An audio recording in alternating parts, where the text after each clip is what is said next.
최근 한국 정부가 불법 조업을 일삼는 중국 어선에 대해 강경 대응 방침을 천명하면서 동북아 해상 질서가 새로운 국면을 맞이하고 있다.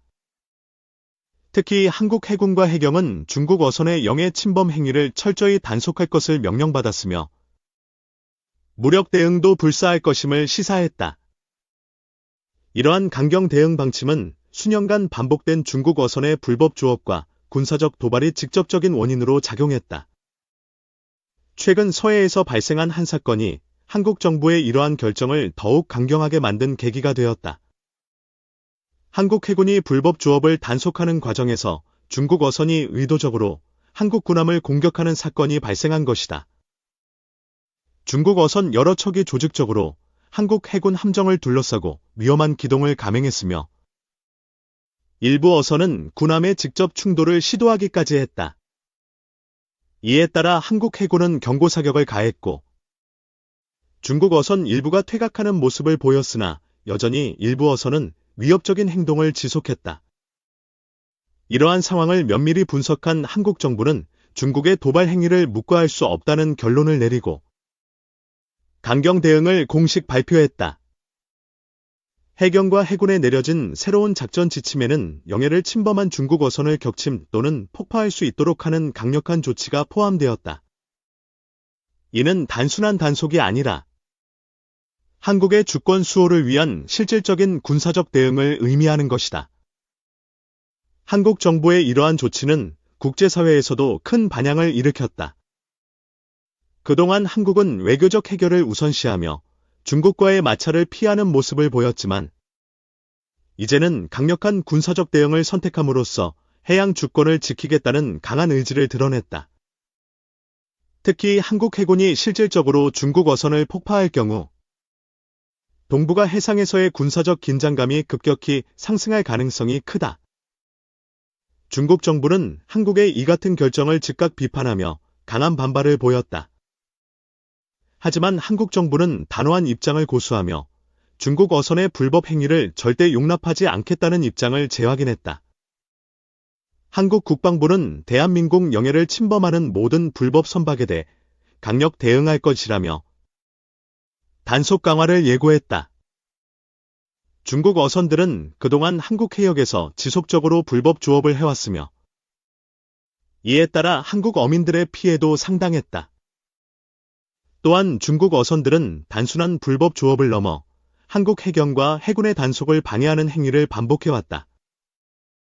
과거에는 한국 해경 함정을 들이받거나 해경 요원들에게 위협적인 행동을 하는 등 도발적인 행태를 보이기도 했다.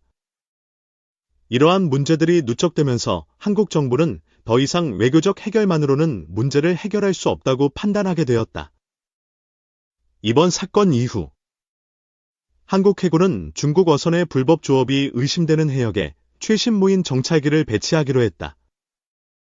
또한 해군 함정과 해경 경비함의 순찰을 대폭 강화하는 등 실질적인 대응 방안을 마련하고 있다.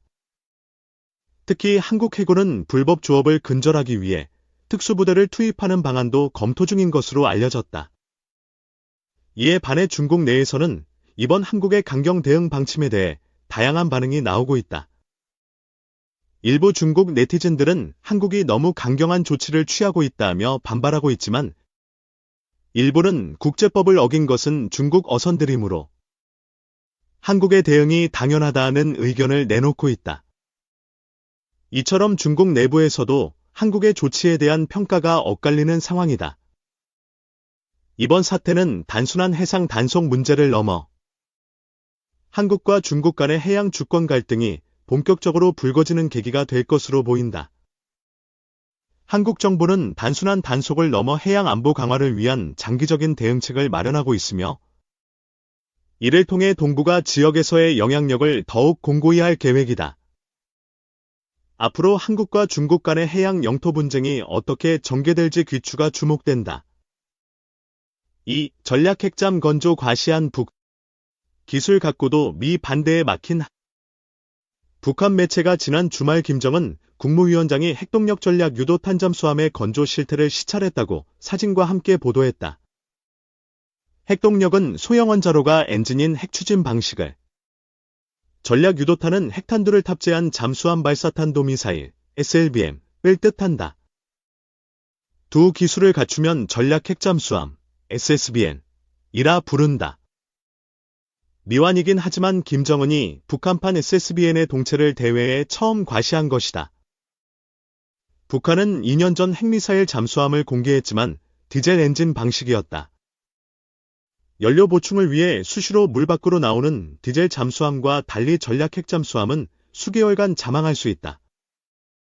태평양을 건너 미국 영해에 은밀히 접근한 뒤 핵미사일을 기습 발사할 수 있다는 의미다. 이 때문에 미 본토 타격의 게임 체인저로 여겨왔는데 한미 연합훈련이 시작하는 시점에 도널드 트럼프 대통령 보란 듯 공개했다. 대미 위협 수위를 한껏 높여 몸값을 올리려는 노림수로 보이지만 당장 우리 영해가 속수무책으로 뚫릴 수 있다는 점에서 심각한 안보 위협이 아닐 수 없다. 더욱이 북한이 핵심 기술인 소형원자로 확보를 러시아에 의존할 수밖에 없다는 점도 우려되는 대목이다. 한미는 러시아가 우크라이나 전쟁 파병 대가로 북한의 관련 기술을 이전할 가능성을 주시해왔다. 트럼프 대통령이 우크라전 종전 협상을 끝내면 북한과 핵거래로 고개를 돌릴 수 있다. 북미 사이에 러시아가 끼어들면 비핵화는 더 멀어지고 우리 안보도 더욱 위태로워질 수밖에 없다. 이런 상황에서 한국은 핵추진 잠수함 개발의 기술 여건을 갖추고도 소형원자로에 공급할 핵연료인 전홍축 우라늄의 군사 전용을 금지한 한미원 자력협정 족소에 갇혀 있다. 트럼프 일기 때 전홍축 우라늄 공급을 미국에 요청했지만 거절당했다. 트럼프 2기는 한국의 대북 방어를 스스로 책임지라며 방위비 인상을 요구할 태세다. 북한은 어제도 한미 훈련에 반발해 탄도미사일 여러 발을 발사했다. 앞으로 핵미사일 위협 강도는 커질 것이다. 이제 우리 안보의 발목을 잡는 족쇄부터 풀어달라고 미국을 전방위로 설득할 외교 전략이 필요한 시점이다. 출범 3개월째인 도널드 트럼프 2기 미국 행정부와 북한의 기싸움이 가열 조짐을 보이고 있다. 트럼프 행정부는 대북 유화 신호를 보내는 동시에 북한의 완전한 비핵화를 강조하면서 전략폭격기와 미 핵추진 항공모함 등 전략 자산을 잇따라 전개했다. 트럼프식 당근과 채찍 전술로 북한을 떠보는 것이다. 이에 북한은 미 전략자산 전개와 한미 연합연습을 맹비난하면서 북한판 전략 핵잠수함 SSBN 건조 현장의 최초 공개에 이어 미사일 도발 등 맞불 수위를 높이고 있다. 양측이 향후 핵담판을 고려해 잽을 날리면서 맷집을 탐색하는 모양새다. 하지만 이런 탐색전은 일순간 트럼프 1기 시절의 화염과 분노, 파이어 앤드 퓨리를 방불케 하는 북미 전면 대결로 비화할 수 있다. 비상계엄과 탄핵 전국 등 국내 정치 불안이 계속되는 가운데 북한의 전방위적 도발 공세와 트럼프의 동맹 청구서 등으로 올해 한반도 안보가 내후외환 위기에 처할 것이라는 우려가 커지는 형국이다. 우선 김정은이 그 어느 때보다 대담한 도발 전술을 펼칠 것으로 예상된다. 대규모 북한군 파병으로 구축한 북으로 혈맹 기조를 뒷배로 사마 핵미사일 무력 시위의 수위를 크게 높여나갈 가능성이 크다.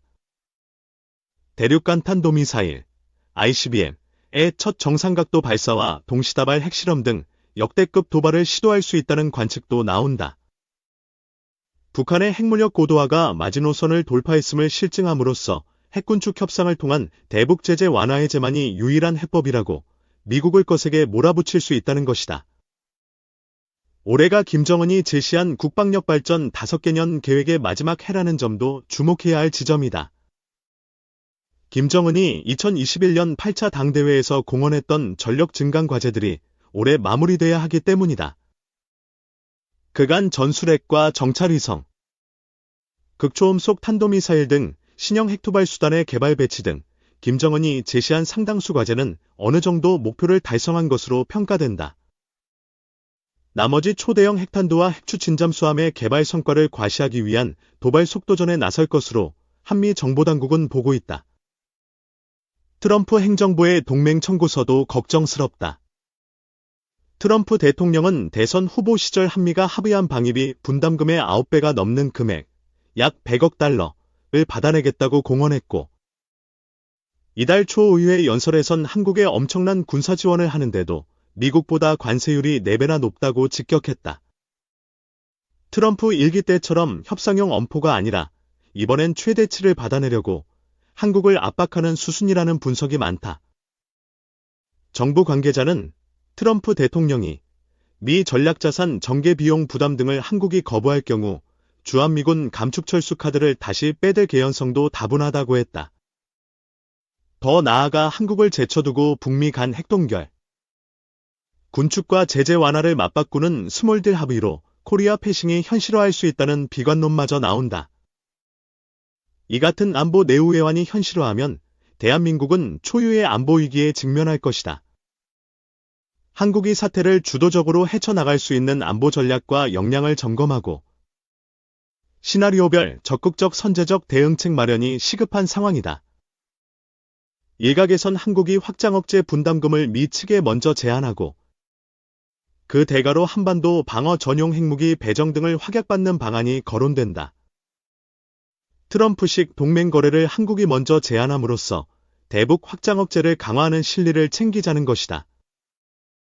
북한의 핵 고도화에 맞설 수 있는 잠재적 핵 역량 강화 방안도 다른 차원에서 접근할 필요가 있다고 본다. 한국의 핵 추진잠 수함 도입과 핵물질이 제철 인홍축 등에 대해 미국은 반대 의사를 밝혀왔다. 한국이 북핵 위협을 빌미로 핵무장 능력을 갖추려는 게 아니냐는 의혹 어린 시선을 거두지 않고 있다.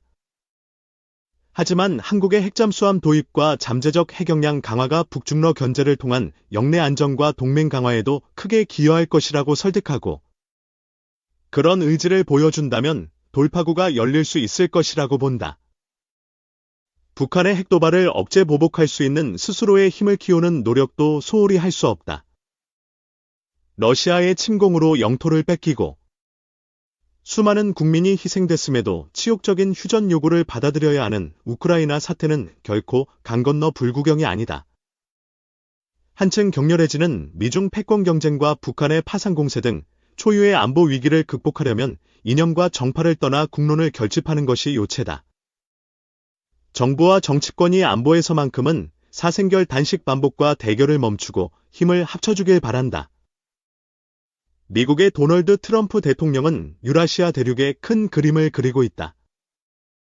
조속히 우크라이나 전쟁을 끝낸 후 미러 관계를 획기적으로 개선해 러시아를 중국으로부터 떼어낼 참이다. 미중 경쟁을 미국 대 중러 구도로 끌고 가는 건 하책이기 때문이다. 2014년 크림반도 병합 2022년 우크라이나 침공 후 서방의 경제 제재가 가해지자 러시아는 중국과 연대했다. 이를 2014년 이전으로 되돌려 놓으면 중러가 멀어져 미국이 중국 견제에 집중할 수 있다는 게 트럼프식 셈법이다. 미러 관계가 개선되면 북한도 미국에 다가올 걸로 기대할 것이다. 문제는 미국이 러시아를 중국에서 떼어내려면 중국이 주는 것보다 훨씬 많은 혜택을 러시아에 줘야 한다는 점이다. 트럼프는 러시아의 무력 침공 책임을 묻지 않고 경제 제재를 해제하면 푸틴이 만족할 것으로 생각할지 모른다. 그러나 푸틴은 우크라이나 전쟁을 치르는 동안 시진핑에게 신세를 졌다. 중국의 수입 확대로 원유, 천연가스, 석탄 수출을 크게 늘렸고 반도체, 드론, 산업용 기계 등을 제공받았다. 따라서 트럼프가 개인적으로 푸틴과 더 친해질 수는 있어도 러시아의 제1교역국인 중국을 밀어낼 수는 없다. 유럽과 아시아의 동맹국들이 미국과 보조를 맞추지 않는 한 러시아는 미중의 양다리를 걸칠 거다. 북러 관계도 마찬가지다. 러시아가 북한의 파병 덕분에 우크라이나 전황을 개선했다면 푸틴은 김정은에게 빚을 진 셈이다. 더욱이 푸틴이 과거 소련 제국 휘하에 있었던 나라에 대한 고토, 회복 자심을 가지고 있다면 북한과의 동맹은 버릴 수 없는 카드다. 북한도 러시아를 대미 협상의 지렛대로 사용할 것이다.